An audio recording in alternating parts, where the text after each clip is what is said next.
Olá a todos e a todas, que alegria estar com vocês mais uma vez para mais um estudo.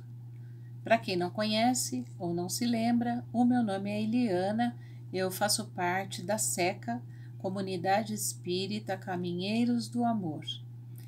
E ela está situada na rua Arnaldo Magni Caro, 1370, Vila Campo Grande, Zona Sul de São Paulo. Antes de iniciar o nosso estudo, quero convidá-los para fazermos a prece. Para ajudar na nossa concentração, sugiro que a gente feche os olhos, acalme o nosso coração, serene a nossa mente e que assim possamos elevar o nosso pensamento ao nosso Pai, ao nosso Criador, pedindo para que esse estudo seja proveitoso, que os aprendizados sejam muitos para todos nós, encarnados e desencarnados, e que possamos da melhor forma aproveitar os ensinamentos na nossa vida diária, praticando esses ensinamentos. Somos gratos pela vida, pela oportunidade de aprimorarmos as nossas virtudes e de superação dos nossos vícios. Muito obrigada, Pai, muito obrigada, espiritualidade amiga, muito obrigada, nosso irmão maior Jesus, que governa o nosso planeta, sempre atento, sempre amoroso para com todos nós.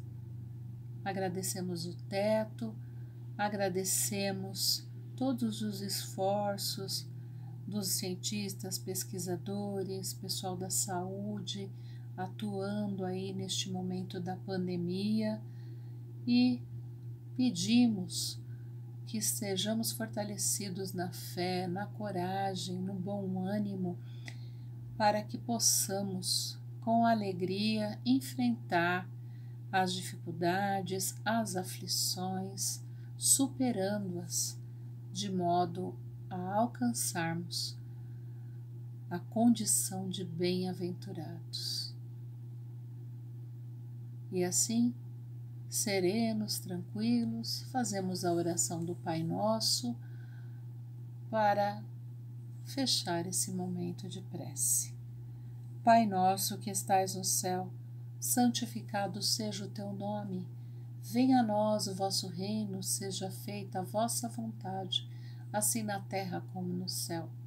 O pão nosso de cada dia nos dai hoje.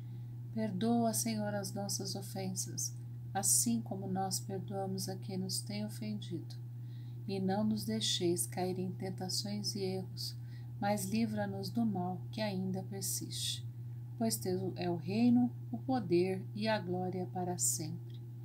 Que assim seja, graças a Deus, graças a Jesus, a Maria de Nazaré, trabalhadora incessante da espiritualidade, e a todos os irmãos, amigos espirituais que tanto nos amparam, nos acolhem. Feita a nossa prece, vamos então iniciar o estudo. Nós vamos dar início ao capítulo 5, o capítulo 5 que se chama Bem-aventurados os aflitos. Hoje nós vamos estudar os itens 1, 2 e 3, que é o da justiça das aflições. O capítulo 5 é o maior do Evangelho segundo o Espiritismo.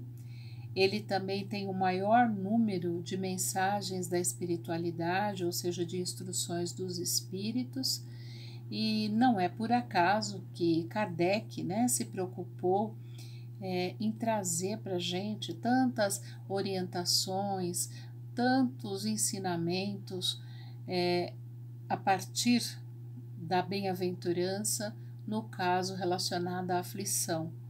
Visto que estamos encarnados no mundo de provas e expiações, passamos ainda por muitas aflições e não é por acaso. A temática está diretamente relacionada à questão da pluralidade das existências, as muitas encarnações que nós já tivemos ou ainda estamos tendo, estamos em processo. É um tema de grande relevância para cada um de nós, né, que estamos ainda buscando a superação das nossas mazelas e nos tornarmos seres melhores, tanto do ponto de vista intelectual, moral, espiritual. Deste capítulo, eu também quero destacar, ou melhor dizendo, da obra Evangelho segundo o Espiritismo, eu quero destacar uma divisão, né, que surgiu do estudo da nossa querida professora universitária, hoje já aposentada, escritora, expositora espírita, Nilza Rotter Pelá, que fez um estudo e apontou uma divisão desse evangelho, né, da obra de Kardec, o Evangelho segundo o Espiritismo, divisão essa que já foi feita também por Saulo César, que é membro da FEB, né, só que tem um pouquinho de diferença, mas hoje a gente vai falar dessa divisão da Nilza, e nessa divisão da Nilza, ela diz que a forma, a estrutura, né, o trabalho de organização de Kardec, a gente poderia entender da seguinte forma. O primeiro capítulo, não vim destruir a lei. O segundo, meu reino não é deste mundo. O terceiro, há muitas moradas na casa do Pai. E o quarto, que a gente estudou até o vídeo passado, ninguém pode ver o reino de Deus se não nascer de novo. Eles comporiam, né, o que poderia se chamar, nesse estudo, nessa divisão da professora Nilza, de a verdade. A verdade traduzida através de leis imutáveis, as leis de Deus, as leis divinas, que são trazidas aqui por Kardec nesta forma e sob estes títulos. O capítulo 5, que a gente começa a estudar hoje, este capítulo 5, quando Kardec escolhe falar das bem-aventuranças e falar sobre os aflitos, é uma forma de Kardec nos atingir diretamente, falar para nós. É o próprio Jesus que conosco fala do estado, do momento vivido, do presente de cada um de nós aqui, neste mundo de provas e expiações. E em outros tantos que talvez haja aí, ou que deve haver, né, pelo universo.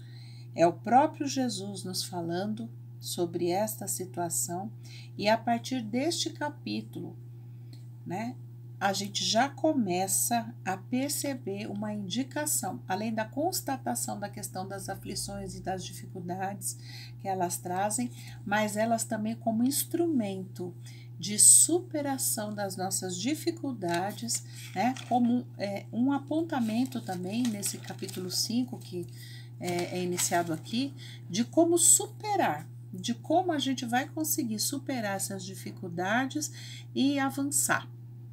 E se a gente se entristece, se a gente percebe que há dificuldades, a gente vê também que no capítulo 6 a gente recebe o Cristo Consolador. Então, nos 4 primeiros capítulos, segundo a professora Nilza, a gente recebe as leis imutáveis, a verdade.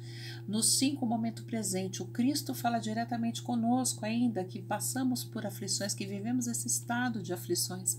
E no 6, o próprio Cristo é oferecido para nós como o Consolador, né? Aquele que venceu, que consola, né? Que alcançou o grau de perfeição e é modelo e exemplo para todos nós. E o estudo dela continua, não vou mais me alongar, mas é só para a gente contextualizar um pouco desse capítulo 5, tá bom? E para iniciar esse capítulo 5, né, ou mais do que já iniciado, já estamos, né, eu falo um pouquinho do que a gente encontra no dicionário e também no Novo Testamento traduzido pelo nosso querido, né, irmão aí do movimento espírita, Haroldo Dutra Dias, E a gente encontra no dicionário bem-aventurados, aflitos, aflição, e aí a gente encontra assim, no dicionário, bem-aventurados, aquele que faz jus às bem-aventuranças, que se encontra no estado de santidade, aquele que chegou, que alcançou esse estado. Ele é feliz, ele é afortunado, tanto que tem algumas edições da Bíblia, né, que traz, em vez de bem-aventurado, traz feliz, feliz daquele que, né, que sofre, que está nessa condição ou naquela, né, é aquele que é favorecido pelo céu. Aflitos. Aflitos, nós temos que ou aquele que está com aflição, angustiado ou atormentado. Em relação à palavra aflitos, ao termo aflitos, no Novo Testamento, né, lá no capítulo 5, na tradução de Haroldo Dutra Dias, nós temos, na nota de rodapé número 6, ele traz sobre os aflitos o significado literal, o que naquele momento se entendia, o que quando Jesus usa esse termo aflitos, em que contexto, né, esse termo aflitos vinha. Então, para aquele povo, né, onde eles estavam inseridos, naquela comunidade que viviam, esse termo aflitos, ele tinha um quê de traduzir a condição do enlutado, aquele que estava passando por sentimentos muito fortes, em especial pela perda, pela morte de alguém próximo. Era o significado do estar em luto. E enlutado é um processo que quem já passou por ele, né, na condição de perder alguém, algum familiar, alguma pessoa querida, um amigo, enfim, sabe, é um processo. Ele começa, traz a dor, traz esse quê da aflição, do sofrimento, uma coisa profunda, e leva um tempo. É como se nós tivéssemos ali uma queda, né? Descêssemos até o poço, ou o fundo do poço, precisássemos ter uma força, reunir uma força, e é nesse momento que os ensinamentos de Jesus, tudo que o Evangelho nos traz, né? O amparo de alguém, de um amigo, de um familiar, da espiritualidade, ele vai nos auxiliar o erguimento, ao sair dessa condição, retornando com as forças, retornando à vida. Então, superada a questão a dor, a vida caminha e vamos. Depois podemos passar novamente esta questão, essa situação, essa dificuldade. E as dificuldades e aflições que passamos, elas têm causas em questões para nós ainda difíceis, não superadas, enfim. Então esse movimento, né, na condição de espírito encarnado, no mundo como que estamos, muitas vezes se repete, mas com fé, coragem, né, Jesus como modelo, dedicação, recolhimento, reforma íntima, autotransformação, aos poucos a gente vai superando e vai caminhando de modo a conseguir ser melhor do que quando aqui chegamos, certo? Aflição. No dicionário a gente tem padecimento físico, aquele que passa por um tormento, um grande sofrimento, agonia e angústia. Então, há uma relação entre todos estes no sentido de aflito, de aflição, da dificuldade, da dor, do sofrimento, e a gente vê isso como uma característica de estado, não é uma coisa que vai estar ou ficar para sempre, é algo que mostra que pode ser superado. Na própria fala de Jesus, bem-aventurados os aflitos. Como? Parece até estranho. Bem-aventurado, aquele que goza das bem-aventuranças, de tudo de bom, que é feliz, mas ele está na condição de aflito e aflição? Pois é, Jesus, com a sua visão muito mais ampla, muito mais longe, com toda a sua evolução, já nos trazia esse ensinamento. É bem-aventurado, pois ele vai superar, vai alcançar, ele terá consolo, ele vai superar, ele vai rir, ele vai ser saciado. Ele vai estar nessa condição. Quando ele conseguir superar, equilibrar essa situação e atingir a superação, ele há de ser bem-aventurado. Olha a mensagem linda, maravilhosa de Jesus para todos nós. E aí, partindo então para a leitura destes itens, né? A gente vai comentando um pouco mais. Item 1 do capítulo 5, mais uma vez repetindo, para não esquecer, hein? Bem-aventurados os que choram, porque serão consolados. Bem-aventurados os que têm fome e sede de justiça, pois serão saciados. Bem-aventurados os que sofrem perseguição por amor à justiça, porque será deles o reino dos céus. Está em Mateus 5, 4, 6 e 10. A bem-aventurança, a superação, a felicidade é promessa, é fala real e concreta do Cristo para nós. Seremos felizes se a nossa dificuldade, a nossa situação, nosso sofrimento, a nossa aflição for de choro, for de fome e sede de justiça, porque nos sentimos injustiçados, né? E isso nos traz esse sofrimento. Se nos sentirmos perseguidos, porque prezamos pela justiça, temos amor à justiça, às coisas corretas, o próprio Cristo nos diz: vamos ter o consolo, vamos ser saciados e vamos ter o reino dos céus, alcançando a bem-aventurança. Somos bem-aventurados, porque gozaremos e usufruiremos disso tudo. É fala dele, real e concreta.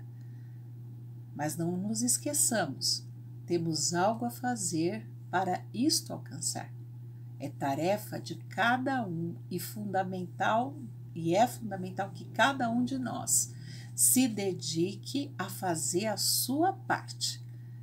O Cristo não fará nada sozinho, nem Deus, nem nenhum dos seus mensageiros fará por nós algo sozinho. Nós temos condições de alcançar a conscientização, né? A partir do sofrimento, da dificuldade, nós temos a condição de encontrar, de superar, de encontrando a conscientização e usando do nosso livre-arbítrio, de conquistar um patamar melhor e um desenvolvimento também maior. Item 2. Bem-aventurados os que são pobres, pois será deles o reino dos céus. Bem-aventurados os que têm fome, pois serão saciados. São felizes os que choram agora, pois irão rir. Então, Jesus está nos dizendo, agora, se você chora, se está chorando agora, se tem fome agora, é a fala dele conosco, nos dizendo, se são pobres agora, têm dificuldades, estão na miséria, vocês alcançarão o reino dos céus. Vocês vão ser saciados. Há uma esperança na vida futura. Esta vida não é a única. Atentem à vida espiritual, à vida que está prometida. Não é nesta vida que encontrarão todas as respostas, as bem-aventuranças. Vocês terão as respostas. E o item 2 segue ainda. Mas ai de vocês, ainda Jesus falando, ricos que têm sua consolação no mundo. Ai de vocês que estão saciados, pois terão fomes. Ai de vocês que estão rindo agora, porque irão gemer e chorar. Então, aqueles que gozam de boa situação, que têm a condição dos bens materiais, da riqueza, já têm no mundo seu consolo. Aqueles que têm fome e já se saciaram. Aqueles que riem agora poderão ter, irão ter, porque irão ter choro e gemer, choro e gemido. Então, atenção, cuidado. Muitas vezes as pessoas pensam, poxa, minha condição podia ser melhor, podia ter nascido em outra condição, tido bens, tido dinheiro, tido riqueza, né? Tido poder, poderia ter mais poder, né? Então, muitas vezes as pessoas não sabem o que querem, o que gostariam, não têm a mínima noção. Então, tanto a pobreza, quanto a riqueza são instrumentos para a nossa evolução. Então, quando Jesus diz, ai de vocês, ele está fazendo o alerta para a forma como nós usamos, né, a vida que temos no momento presente, de que formas tratamos com esta vida, se com humildade, com resignação, com obediência, com dificuldade, mas ainda trabalhando, buscando ser melhor, ou na condição da riqueza, não olhamos para mais nada, só pensamos em nós mesmos, nada fazemos pelos outros, e assim nos fechamos e não fazemos frutificar aquilo que recebemos e que nem nosso é, pois somos somente guardiães, usufrutuários de tudo que recebemos. Então, é importante pensar. O alerta vem do próprio Jesus. E no momento da dificuldade, muitos de nós enxergamos essa dificuldade, essa aflição, no momento, muitas vezes, da dor. E a dor, nós temos aquela ideia de enxergá-la como algo muito ruim, sempre uma coisa ruim, difícil de passar, que causa uma angústia, uma aflição. Mas Jesus nos disse, né? Bem-aventurados os aflitos. A promessa está feita. A dor precisa ser vista como também um instrumento, um recurso terapêutico para todos, tanto os ricos quanto os pobres. E há estudos, inclusive, da psicologia que colocam que muitas vezes se quer medicar tudo quanto é dor, da mínima dor, a dor mais profunda, para que o ser humano não sofra, como que se tivéssemos que ser felizes e venturosos a vida toda, o tempo todo. Eu sei que não é fácil. Quem de nós não passou por uma situação de aflição ou de dor? Mas nós temos que lembrar que a dor nos dá a condição de analisar o momento, o que estamos passando. Nos dá a condição da reflexão. E se investirmos nisso, também podemos alcançar a conscientização e buscar a nossa transformação naquilo que não está caminhando muito bem ou que não estamos agindo muito bem. Tá certo? Cito aqui agora um trechinho de uma mensagem contida no livro Iluminação Interior, trazida para nós pelo médium Divaldo Pereira Franco, inspirado por Joana de Ângeles. É este. A felicidade, portanto, não é ausência de dor, mas a perfeita compreensão de sua finalidade.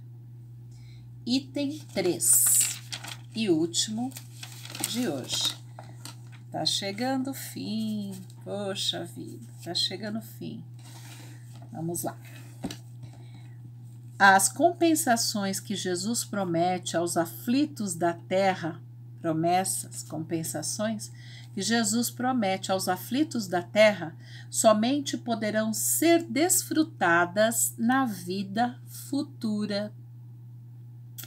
Acabei dando um spoiler, né, gente?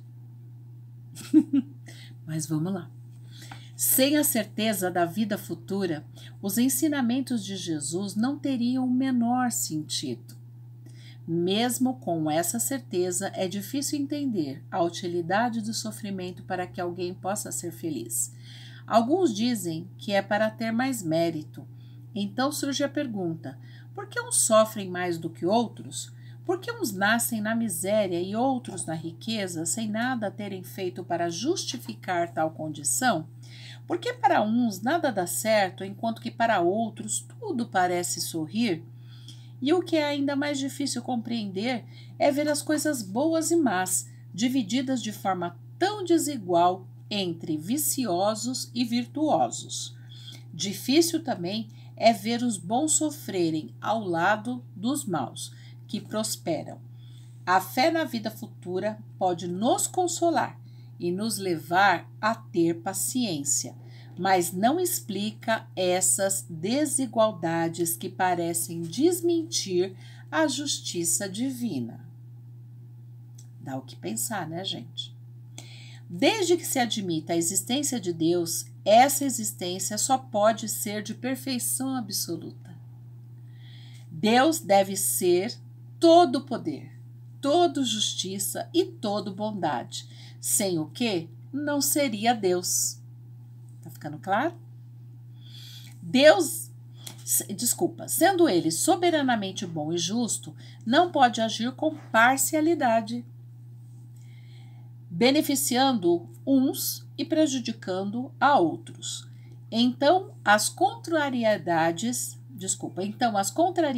da vida têm uma causa, e uma vez que Deus é justo, essa causa também deve ser justa. Pelos ensinamentos de Jesus, Deus habilitou os homens para compreenderem o motivo de tantas diferenças. Ele vem hoje, através do Espiritismo, esclarecer que somente as existências anteriores podem explicar a desigualdade na divisão do bem e do mal entre os homens. Bem,